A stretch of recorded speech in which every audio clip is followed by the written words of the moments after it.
Nagiyaa fi rahmanni rabbii sirratti haa jiraatu. Maqaan kiyya Sarnoor Kumaariin ja'ama. Qur'aanni akka je'utti rabbiin bakka hunda jiraa ja'a.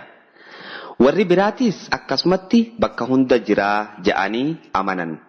Tokkoffaan akka je'utti rabbiin ruuhee teenya keessatti argamaa ja'a.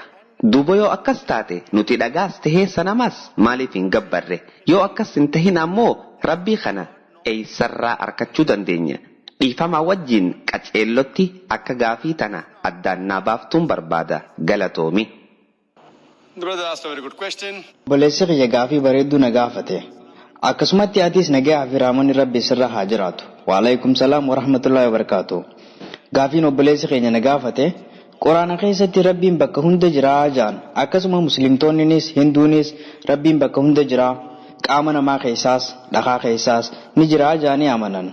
Duuba yoo akkana taate maaltu dhagaa yookiin sanama gabbaruun dhorkaa jee gaafate. Obboleessa kiyya Quraana keessatti rabbiin bakka hunda jiraa jechuun inuma hin jirtu. Quraana keessa wanni akkas jedhamu inumaayyuu hin jirtu. Jiraachuufillee hin ta'isu. Anis qubaan qaba. Bakka tana keessatti akka rakkoon hubannaa musliimoota hedduu biraas jirtu. Quraanni akka jehutti dandeettii rabbii bakka hunda jirti ja'a malee rabbiin bakka hunda jira jechuu miti. Ayata suratul Baqraa keessa jirtu suuraa lammaffaa ayata 115 irratti akkana ja'a. Fuula keessan gara hunda yoo garagalchitan gara rabbitti fuula keessan garagalchitan. Akkana jechuun dandeettii rabbii bakkuma hundaayyuu jirti jechuu. Isaatu ajajaa waan hundaa waan ta'eef. Walumaa galatti rabbiin bakka hunda jira jechuun Quraana keessatti hadiisa keessattis gonkuma hin dubbatamne. Anis nin beeka.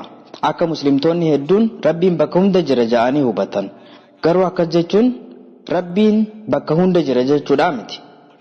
Yeroo hara gaafii teetii as deebi'u rabbiin eessatti argamaa maaliif sanama yookiin dhagaa hin gabbarree jettee na gaafatte. Rabbiin eessatti argamaa tan jettuuf rabbiin akka nuuf himetti arshii ol jira. Hadiisa muslim keessatti nabiin keenya nagaa fi rahmanni isarratti haa jiraatu intaloota akka rabbiin eessa jira je'ee gaafate. Isiinis quba ishii hara samii ol qabde. Yeroo tana nabiin keenya nagaa fi rahmanni irratti haa jiraatu intaloo tana mu'umina jechuudhaan dubbate. Rabbiin arshii ol jira, arshiin immoo bishaanii ol jirti. Tanneen hundinuu samii torbanii ol jiranii jechuudha. Rabbiin qaama namaa keessaa miti ka jiru nama ni ajaja malee waan himnu tanaa ol ta'ee jira. Rabbiin akka jedhu nuutu isinitti dhiyaata hidda dhamaa keessanirra. Akkana jechuun rabbiin si keessa jira jechuudha miti. Si caalaa waa'ee keetii beeka jechuudha malee.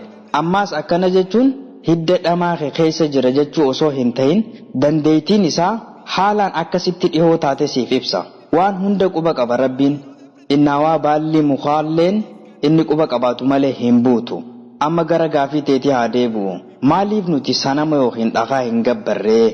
Quraana yoo laalle suuratul maa'idaa suuraa 5ffaa ayata 90ffaa irratti sanama gabbaruu yookiin dhagaa gabbaruun haram akka taate nuuf ibsa. Tatana fakkaatu yoo laalle kitaaba Bhagavad Gita juuza 7ffaa lakkoofsa 20ffaa yoo dubbiftee akkana ja'a. Katabadhu obboleessa kiyya. Bhagavad Gita juuza 7ffaa lakkoofsa 20ffaan akkana ja'a. Hundi warri sammuun isaanii hatamtee waan rabbii alaati gabbaran ja'a. Akkasuma wajjin warri maadiyoota waan rabbii wajjin qindeessan gabbaran. Yoo kitaaba Chandagiyaa Upanishad juuza 6ffaa qooda 2ffaa lakkoofsa takka dubbiftee akkana ja'a. Rabbiin tokkicha fakkaataas hin qabu wanni lama isa gootus hin jirtu. Akkasumatti kitaaba Shivitaashvatar Upanishad juuza 6ffaa lakkoofsa 9 keessatti akkana ja'a. Rabbiin tokkicha fakkaataa hin qabnee fi haadhaa fi abbaa isa dhalees hin qabne. Akkasuma rabbiin haadhaa fi abbaas hin qabu ittis hin hajamu. Akkasuma wanni rabbii oliitiis hin jirtu. Isa malee rabbiin biraatiis hin jiru.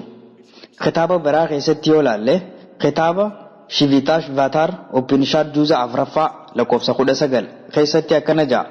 Wannummaan rabbi fakkaataa takkaan ishee hin jirtu.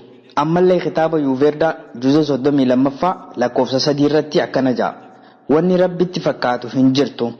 Rabbiin footoos hin qabu. Obboleessa kiyya ati ammoo wanni faalleessaa jirtu kitaabota hinduu amma dubbanne kana. Kanaafuu proogiraama kiyya ka itti aanu keessatti argamuu qabda. Proogiraama kiyya keessatti wanni dubbachuu deemu walitti dhiyeenya kitaaba hinduutii fi kitaaba islaamni waliin qabu laalla. waa'ee kanaa qaceellutti ifa baasee dubbachuufiin jiraadha. Akka kitaaba Hinduu keessatti sanama yookiin dhagaa gabbaruun haraam taates nin dubbadha.